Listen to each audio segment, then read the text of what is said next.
Allahumma salli ala nabiyil hashimi Muhammadin wa ala alihi wa sallim taslima. Kode untuk ngalogat ini semuanya sebetulnya hanyalah salah satu metode dalam memadukan grammar bahasa Arab, nah yang ini ya, ke dalam bahasa lokal. Maksudnya gimana? Bahasa lokal sebagai target dipaksa sedemikian rupa untuk mengakomodasi setiap detail dari bahasa Arab. Jadi ari, eta, tetap, dan lain-lain semuanya ini hanyalah aktivitas pengalihbahasaan suatu materi ke dalam bahasa lain. Jadi kode ini pada dasarnya itu hanyalah teknik menerjemahkan kitab gundul, sekaligus kode ini memiliki unsur nahu dan sorob secara detail. Sekali lagi, jadi kode ini semuanya pada dasarnya adalah apa? Teknik menerjemahkan kitab saja, sekaligus memakai unsur nahu dan sorob secara detail. Jadi unsur-unsur nahu dan sorobnya itu diungkapkan dengan bahasa yang bersifat khas yang seperti ini. Kode bahasanya seperti ini. Ini khas pesantren, dibakukan seperti ini, yaitu ari dibacanya. Ini kalau bahasa Jawanya kan ini dibacanya itu ari, Jawanya utawi. Ini bahasa apa namanya? Kalau Sundanya eta. Bahasa Jawanya iku gitu kan. Bagaimana dengan bahasa Indonesia? Ya kalau ari adapun, iku ya itu, adalah, begitu. Hanyalah teknik. Jadi misalnya kata-kata ini gitu ya, kata-kata ari di dalam subjek. Nih kalau kita punya contohnya misalnya Budi Salam sok masuk. Budi belajar. Budi belajar. Coba gimana bacanya? Udah aja Budi belajar. Terjemah Sunda. Si Budi ngaos gitu. Henteu kumaha? Henteu make aya adapun Budi adalah sedang belajar atau ari Budi teh diajar teh gitu, langsung we Budi diajar. Tidak pernah digunakan kata-kata ari, eta, langsungnya dalam bicara. Dalam tulisan pun demikian. Coba sekali lagi ya. Budi belajar. Kita tanya Budi, kedudukan katanya apa? Kedudukan di dalam kalimat. Subjek, ya enggak? Belajar, predikat.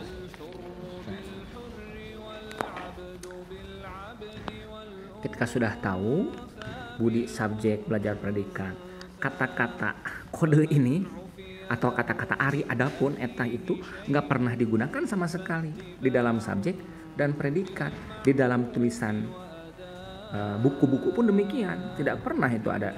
Ketika membaca Budi belajar sugan gitu aya adapun Budi itu belajar, enggak, langsung Budi belajar. Nah bagaimana dengan kitab gundul yang seperti ini? Ya sama saja gitu. Sebentar, aduh, sama saja, nggak ada. Ketika orang Arab membaca sekalipun nggak ada tuh kata-kata yang seperti ini. Nggak usah pakai kode, nggak usah pakai ari lagi, eta lagi, nggak usah. Apalagi orang-orang yang kuliah yang langsung misalnya jurusan bahasa Arab, ketika mereka membaca kitab langsung mengerti aja langsung, tidak usah diterjemahkan lagi.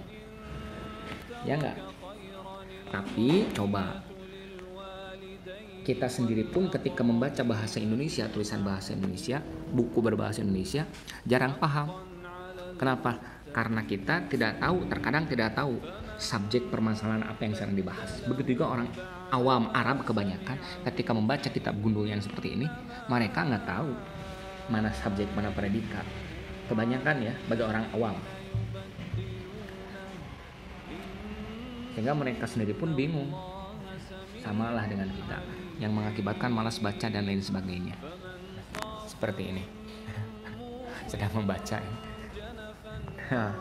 Maka dalam membaca kitab kita harus tahu itu semuanya. Ini semuanya harus tahu. Ya. Jadi gunanya untuk apa sih? Gitu kan?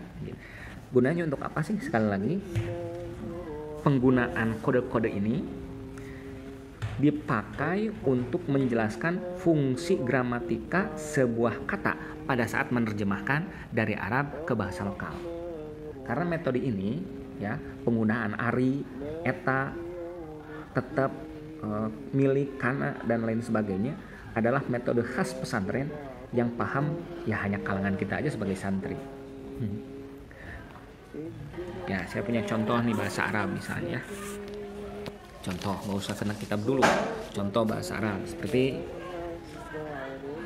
Zaidun. Nggak pakai harakat ya. Zaidun Koimun misalnya. Coba. Kurang logatannya aku bahasa Sunda. Zaidun ari jaed. Eta koimun anu nangtung ieu jaed. Tingali. Zaidun ari jaed. Eta koimun anu nangtung ieu jaed. Coba kalau terjemahan buat jaed berdiri gitu aja kan langsung. Ya enggak? Nah, ketika ngalogat bahasa Sunda juga kieu, ngalogat bahasa Jawa Zaidun utawi jaed utawi ki jaed iku koimun kang naon berdiri teh? Kang berdiri, ya berdiri teh apa bahasa Jawanya ya? Berdiri teh bahasa Jawana naon tahu nggak? Berdiri bahasa Jawanya apa? Berdiri ngadeg ya, ngadeg. Iku koimun ngadeg iki jayan. Tuh. Lihat. Kalau bahasa Indonesia gimana? Untuk membaca ini dan ini. Jaidun adapun jaid. Itu koimun yang berdiri. Itu jaid. Ngerti enggak sih? Dalam langsung menerjemahkan mah nggak dipakai jaid berdiri, adapun jaid sedang berdiri, nggak dipakai adapun, langsung aja jaid berdiri. Sekali lagi, jadi kode-kode ini hanya dipakai untuk menjelaskan fungsi gramatika sebuah kata bahasa Arab pada saat menerjemahkan. Fungsi gramatika, ingat fungsi gramatika, bahwa jaid ini ya adalah kedudukannya sebagai mubtada, maka ketika ada kode seperti ini jaidun dibacanya. Gramatikanya menyebutkan seperti itu. Kalau mubtada itu marfuun ya, dengan beberapa alasannya dan lain-lain. Koimun ketika ada seperti ini menjelaskan khobar, menjelaskan pelengkap bagi jaid ya. Maka cara membaca pun koimun gramatikanya. Kedudukan sorofnya dibahas, koim kenapa koim karena isi fa'il dan lain sebagainya. Ya, jadi bahwa ketika ada kode seperti ini, berarti yang sedang dibahas, yang sedang dibikin itu ini. Ngapain sih ini? Koim. Karena terkadang misal nih terpisah antara mubtada sama khobar. Contoh misalnya, lihat, ntar fungsi gramatikanya tahu. Zaidun bil amsi ilal madinati. Susah ya nulisnya nih, pakai tangan satu kayak gini. Ma'a Zaidin, ma'a Amrin misalnya.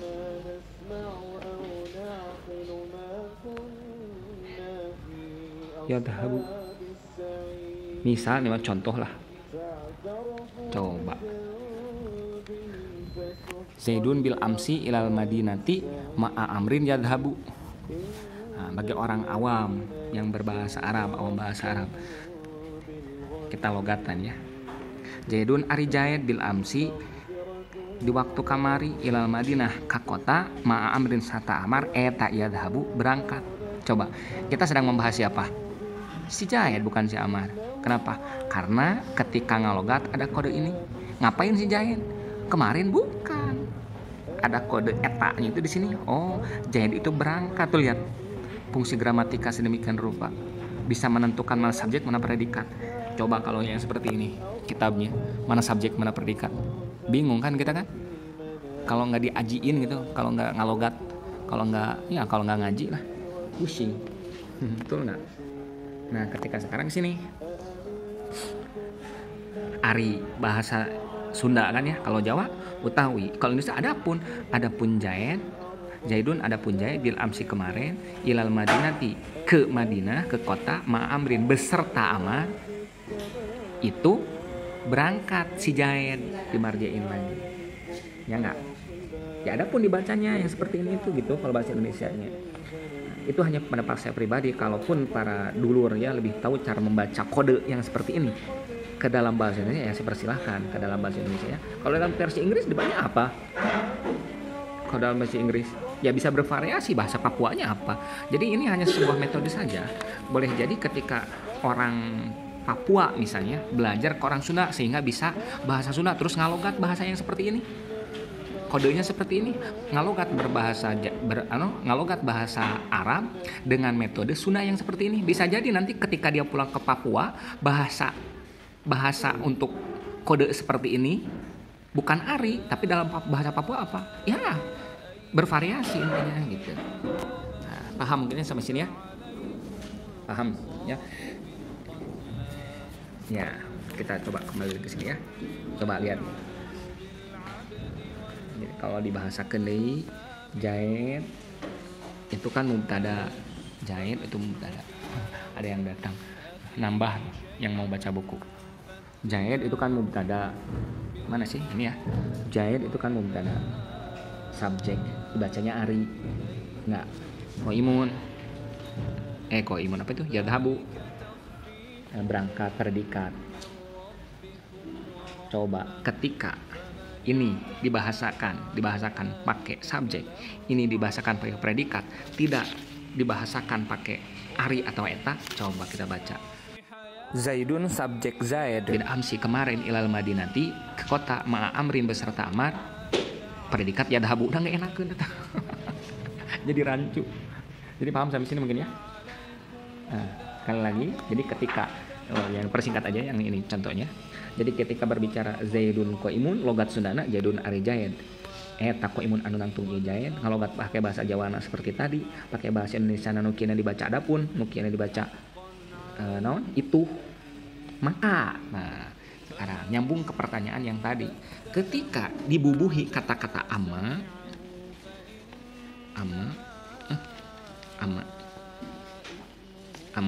yang mana arti dari ama ini dari ama ini sendiri, arti logat terjemah dari ama itu sendiri adalah adapun.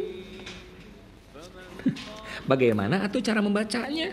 Ama Zaidun qaimun adapun Zaid, ama Zaidun adapun Zaid, gimana cara membacanya? Nah, kalau menurut hemat saya mah gitu ya, langsung aja ama Zaidun adapun Zaid.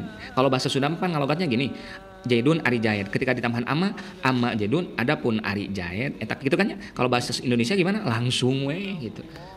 Nah, apa langsung? Kenapa ini enggak dibaca? Sekali lagi. Kode-kode ini itu apa? Sebentar. Kode-kode ini itu hanyalah dipakai untuk menjelaskan fungsi gramatika sebuah kata pada saat menerjemahkan. Itu aja. Jadi nggak usah riweuh. Sekali lagi kode-kode ini, ya termasuk seperti ini, ya hanyalah sebuah metode dalam cara menerjemahkan. Ngalogat kan menerjemahkan, ngalogat secara simpel ngalogat. Menerjemahkan Arab gundul. Biar apa? Biar tahu kedudukan kalimatnya, biar tahu gramatika bahasa Arabnya, nahwu dan shorof dan lain sebagainya. Jadi menerjemahkan dengan cara seperti ini itu bisa dengan detail memahami kitabnya gitu ya. Alhamdulillah, mungkin sekian. Terima kasih pertanyaannya. Kita berjumpa lagi nanti. Semoga ada umur. Nah, ini 15% lagi ini ya baterainya. Subhanakallahumma bihamdika asyhadu an la ilaha illa anta astaghfiruka wa atubu ilaik. Allahumma shalli ala sayyidina Muhammad wa ala ali sayyidina Muhammad. Subhanakallahumma bihamdika asyhadu an la ilaha illa anta. Salawat di Allahumma sholli ala sayyidina Muhammad wa ala ali Muhammad.